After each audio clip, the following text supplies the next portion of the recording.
pernikahan berlandaskan kasih karunia, ya. Hal-hal yang utama dalam pernikahan berlandaskan kasih karunia. Yang pertama, kasih Tuhan, agape, ya.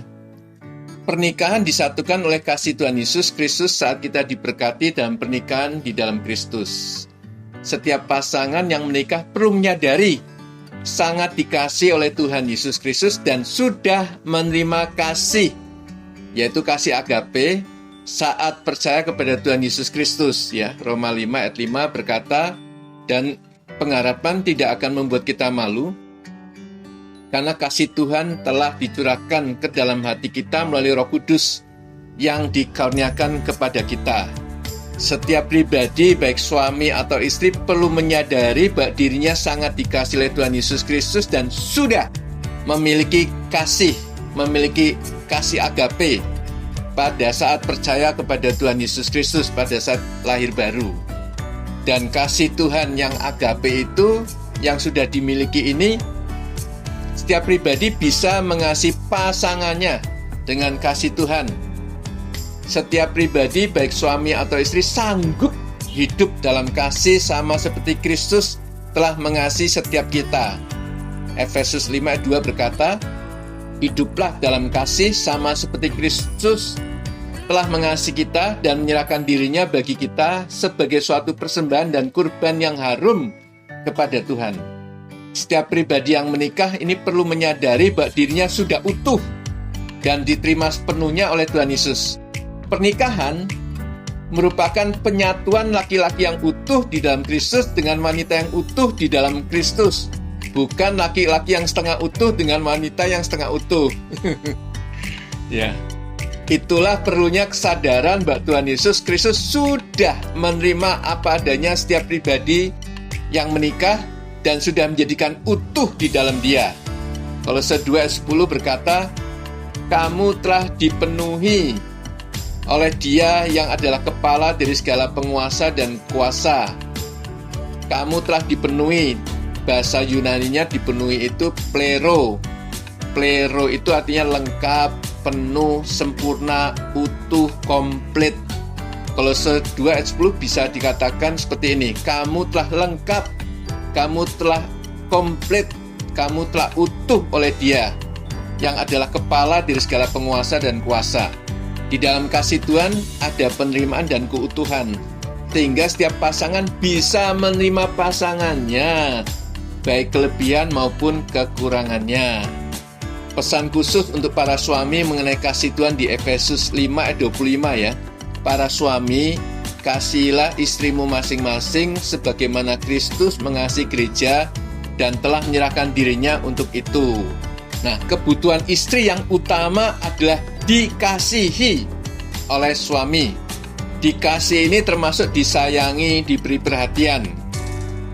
Ada beberapa kebutuhan istri dalam pernikahan. Yang pertama, dikasihi, disayangi, diberi perhatian. Berikutnya, dilindungi, diberi rasa aman. Yang berikutnya, keintiman melalui percakapan atau komunikasi dengan mengobrol. Yang berikutnya, jujur, terbuka, dan bertanggung jawab, komitmen bagi keluarga. Itu kebutuhan istri. Berikutnya, mencukupi kebutuhan keuangan. Istri perlu aman nih di bidang uang, ya. Berikutnya, kesetiaan. Suami mengasihi istri seperti Kristus mengasihi gereja tanpa syarat, tanpa batas, dan tanpa akhir terus-menerus. Pada umumnya para suami itu egois ya. Namun setelah memahami kasih Tuhan yang sudah dimilikinya, maka para suami sanggup untuk panjang sabar, murah hati, tidak angkuh, tidak sombong, tidak mudah marah, tidak berbuat yang tidak pantas, tidak menyimpan kesalahan istrinya, dan tidak mementingkan dirinya sendiri. Itu ada di 1 Korintus 13 ayat 4-7. Efesus 5 ayat 31 berkata, itulah sebabnya seorang pria akan meninggalkan ayahnya dan ibunya dan akan dipersatukan dengan istrinya, dan mereka berdua akan menjadi satu tubuh. Di sini dikatakan seorang pria meninggalkan ayah ibunya, bukan seorang wanita meninggalkan ayah ibunya untuk bersatu dengan suaminya, bukan. Tapi seorang pria meninggalkan ayah dan ibunya, dipersatukan dengan istrinya. dan mereka berdua akan menjadi satu tubuh. Jadi waktu seorang pria menikah dengan seorang wanita, maka pria meninggalkan ayah dan ibunya, dipersatukan dengan istrinya, membangun keluarga baru. Dan pria itu menjadi suami, juga menjadi bapa bagi keluarganya. Karena dia meninggalkan ayah ibunya, maka pria ini menjadi suami di keluarga baru, juga sekaligus bapa dalam keluarga. Tuhan Bapa mengurapi suami untuk menjadi bapa bagi keluarganya. Arti Aba, Bapa, itu artinya sumber, fondasi, pemelihara, penopang, pendukung. Hal ini menjadikan para suami sebagai sumber, fondasi, pemelihara, penopang, dan pendukung seluruh anggota keluarga, istri, dan anak-anaknya. Suami sudah diurapi Tuhan untuk bisa menjadi bapa bagi keluarganya dengan bekerja atau berbisnis atau mendapatkan penghasilan bagi keluarganya ya. Nah, yang kedua, tadi yang pertama kasih Tuhan, yang kedua percaya, beriman. Percaya beriman pada Tuhan Yesus yang sudah memberkati dan mempersatukan dalam pernikahan. Iman itu bekerja oleh kasih. Orang benar hidup oleh iman. Dalam kehidupan pernikahan, setiap pasangan perlu beriman bahwa dalam pernikahannya telah disatukan oleh Tuhan Yesus sendiri pada saat pemberkatan pernikahan. Juga beriman bahwa pasangannya memang dari Tuhan untuk menjalani kehidupan bersama, memenuhi tujuan ilahi dalam pernikahan. Dalam menghadapi masalah-masalah dalam kehidupan pernikahan, setiap pasangan perlu mempercayai bahwa hanya Tuhan Yesuslah yang bisa menolong mengatasi setiap masalah dalam pernikahan. Jadi kalau ada masalah, datang pada Tuhan Yesus, jangan datang ke orang tua, lapor, begitu. Nanti kalau ke orang tuanya yang mikirin stres, terus terjadi hal yang tidak diinginkan. Biasanya kalau orang tua ikut campur tangan atau pihak yang lain ikut campur tangan. Datang pada Tuhan Yesus. Tuhan Yesus kan jawaban dari semua masalah kehidupan. Belum ada persoalannya, sudah ada jawabannya, yaitu Tuhan Yesus ya. Yang ketiga, menghormati pasangannya sama seperti menghormati Tuhan. Jadi tadi yang pertama kasih Tuhan, yang kedua beriman pada Tuhan Yesus, yang ketiga menghormati pasangannya sama seperti menghormati Tuhan. Efesus 5:21, hendaklah kamu saling merendahkan diri dengan rasa hormat akan Tuhan. Kebanyakan orang berbicara tentang pernikahan itu mulainya dari Efesus 5:22, tapi melupakan Efesus 5:21. Hendaklah kamu saling merendahkan diri dengan rasa hormat akan Tuhan. Jadi pada waktu masuk pernikahan, baik suami atau istri menghormati pasangannya karena ada Tuhan di dalam pasangannya. Artinya kita menghormati Tuhan di dalam setiap pasangan kita masing-masing. Nah, pesan khusus untuk istri di Efesus 5:22 dan 33. Efesus 5:22, para istri tunduklah pada suamimu masing-masing seperti kepada Tuhan. Efesus 5:33, bagaimanapun juga hendaklah setiap orang mengasihi istrinya seperti dirinya sendiri, dan bahwa seorang istri harus menghormati suaminya. Ya. Kebutuhan pria di dalam pernikahan.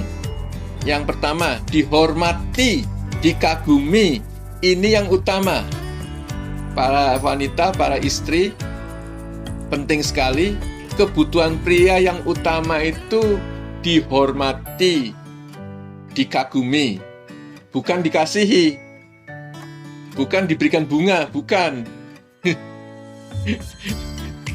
Suami tidak terlalu membutuhkan bunga, tapi yang penting itu dihormati, dikagumi, ini yang utama. Kalau kebutuhan istri yang utama dikasihi, ya, disayangi, diberi perhatian. Tapi kebutuhan pria yang utama adalah dihormati, dikagumi. Nah, ini kalau sudah menikah lama, melihat kekurangan pasangannya, bisa hormatnya berkurang. Ingat ya, kebutuhan pria, lelaki adalah dihormati, dikagumi. Di dalam pernikahan setelah sekian lama mungkin banyak kekurangan, melihat kesalahan segala macam, tetap dihormati, dikagumi. Itu kebutuhan pria dalam pernikahan. Berikutnya tunduk, berbakti, setia. Berikutnya kebutuhan pria yang penting adalah seks ya, bro and sis. Berikutnya kebersamaan. Berikutnya istri yang menarik. Yang berikutnya ketenangan dalam rumah tangga, tidak bertengkar, lingkungan rumah yang ditata dengan baik. Yang terakhir, 4, yaitu hikmat Tuhan untuk menjalani kehidupan pernikahan. Tadi yang pertama kasih Tuhan, yang kedua beriman pada Tuhan Yesus, yang ketiga adalah menghormati pasangannya, yang keempat hikmat Tuhan untuk menjalani kehidupan pernikahan. Amsal 24 ayat 3-4. Sebuah rumah didirikan melalui hikmat dan ditegakkan oleh pengertian, dan dengan pengetahuan kamar-kamar diisi dengan bermacam-macam harta benda yang berharga dan menarik. Membangun rumah tangga pernikahan tidak hanya oleh cinta, namun diperlukan pengetahuan, pengertian, dan hikmat Tuhan. Rumah tangga pernikahan yang kuat dan bahagia membutuhkan pengetahuan, pengertian, dan hikmat Tuhan.